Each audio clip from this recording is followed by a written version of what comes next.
They say that London was the city that never sleeps. But in the fog-ridden streets of 1888, death stalked its prey under the cloak of darkness.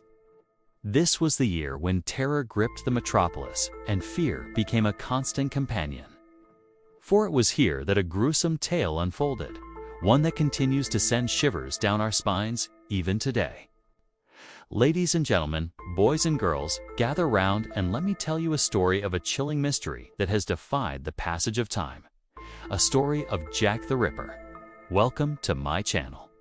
And today we're going to talk about the chilling legacy of Jack the Ripper, Unsolved Mysteries of 1888.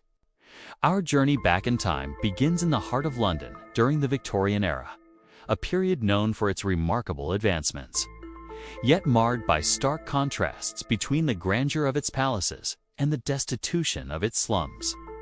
London was a city of extremes. While the wealthy indulged in the comforts of gaslighting and the latest technological marvels, the poor were often relegated to the dark, dank corners of its infamous East End. It was here where the notorious Whitechapel district stood as a grim testament to poverty, overcrowding, and despair. Amidst this grim backdrop, a series of brutal murders shook the very foundations of the city. It was a sequence of horrific events that not only left Londoners paralyzed with fear, but also baffled the brilliant minds of Scotland Yard. In a span of just 3 months, 5 women lost their lives in the most gruesome manner. Their killer, a man who became known as Jack the Ripper, seemed to have vanished into thin air after each heinous act. Mary Ann Nichols was the first to fall victim to the maniac's wrath. On August 31, 1888, her mutilated body was found in the early hours of the morning, lying in the dark and narrow alleyways of Bucks Row. The brutality of the attack was evident from the savage slashing of her throat. As news of this horrifying crime spread, fear began to grip the residents of London. Just 2 days later, on September 2nd, Annie Chapman met a similar fate. She too was discovered lifeless in the same area, her throat brutally slashed. The killer's modus operandi was becoming all too clear. The third victim was Elizabeth Stride. Her throat had been cut so deeply that it almost resembled a ritualistic sacrifice. These killings were no longer random acts of violence. They were the chilling handiwork of a madman with a taste for blood. But it was the fourth victim that truly sent shockwaves through London. Catherine Eddowes was found not only in the East End, but close to the residence of Queen Victoria herself. The proximity of the crime scene to the royal residence shook the nation and put immense pressure on the police to apprehend the killer. As the fog-laden nights of London deepened, so did the mystery. The fifth and final victim was Mary Jane Kelly. The brutality of her murder was such that even the seasoned officers of Scotland Yard were horrified. Her body was discovered in a state of undress, and the killer had even mutilated his victim's face. This was not just a series of killings, it was the sinister agenda of a monster. And so the legend of Jack the Ripper was born. Now, you might be wondering, why is he called Jack? Well, it's because of a letter that reached the Central News Agency. The letter, purportedly written by the killer himself, signed off with the ominous words, "From hell. Jack's the name." But the police suspect that it could be a hoax. Scotland Yard was thrown into chaos. The pressure to catch the killer was immense. Every officer wanted to be the one to bring Jack the Ripper to justice. Inspector Frederick Aberline and Detective Walter Swears were among the first to take on the case. They worked tirelessly, combing through the crime scenes, searching for clues and interviewing potential witnesses. But Jack had left behind little evidence, making him a ghost, a specter haunting the city's darkest corners. Then came the autopsy reports. They revealed something even more disturbing.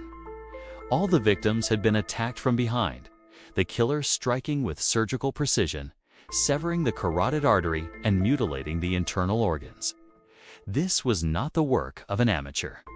This was a man who knew his anatomy, perhaps someone with medical knowledge. Theories abounded.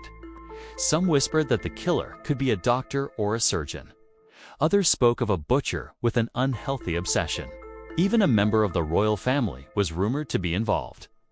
But as the days turned into weeks and the weeks into months, all these theories led to dead ends.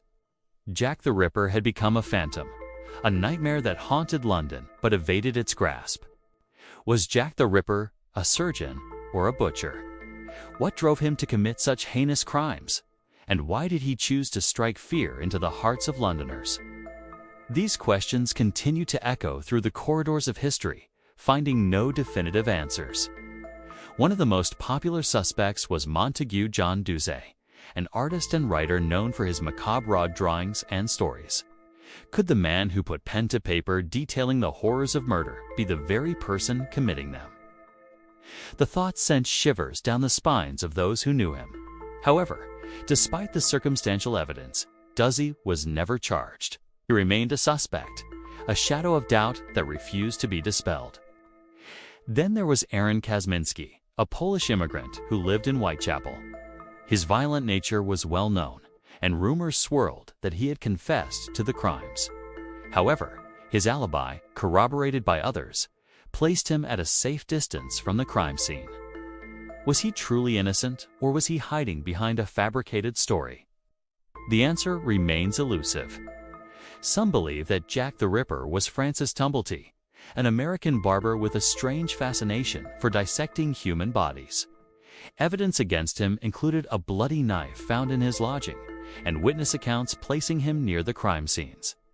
However, Tumblety was eventually released due to lack of evidence, leaving the case wide open.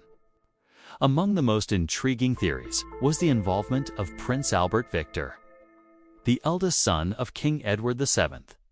The theory suggests that the prince, known for his erratic behavior, committed the murders in a fit of insanity. However, this notion is widely regarded as a baseless conspiracy aimed at tarnishing the reputation of the royal family. While these men became the focal points of the investigation, the trail grew colder with each passing day. Jack the Ripper had become a master of disguise, slipping through the fingers of the law. His identity was a puzzle, his motives a mystery, and his whereabouts an enigma. In the end, the case of Jack the Ripper went unsolved, leaving behind a legacy of fear and fascination. Yet the impact of these crimes was profound. They exposed the dark underbelly of Victorian London, a city grappling with poverty, inequality, and the anonymity of its sprawling urban landscape. So what really happened to Jack the Ripper? Did he meet his end in the labyrinthine streets of London, or did he escape, leaving behind a legacy of terror? The truth remains buried in the annals of history, leaving us to ponder over the enigma of Jack the Ripper. This chilling tale doesn't end here. There are stories of Jack the Ripper living on in literature, film, and art. His name has become synonymous with evil, his crimes a study in criminal psychology.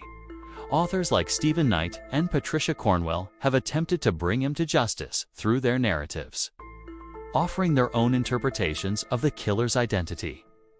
Imagine yourself strolling through the fog-laden streets of London, the gaslights casting long shadows, when suddenly you hear a scream echoing through the night. Fear grips your heart as you realize it's the same haunting cry that echoed through the alleys of Whitechapel. The footsteps of Jack the Ripper still resonate in the city's heart, reminding us of a past that refuses to stay buried.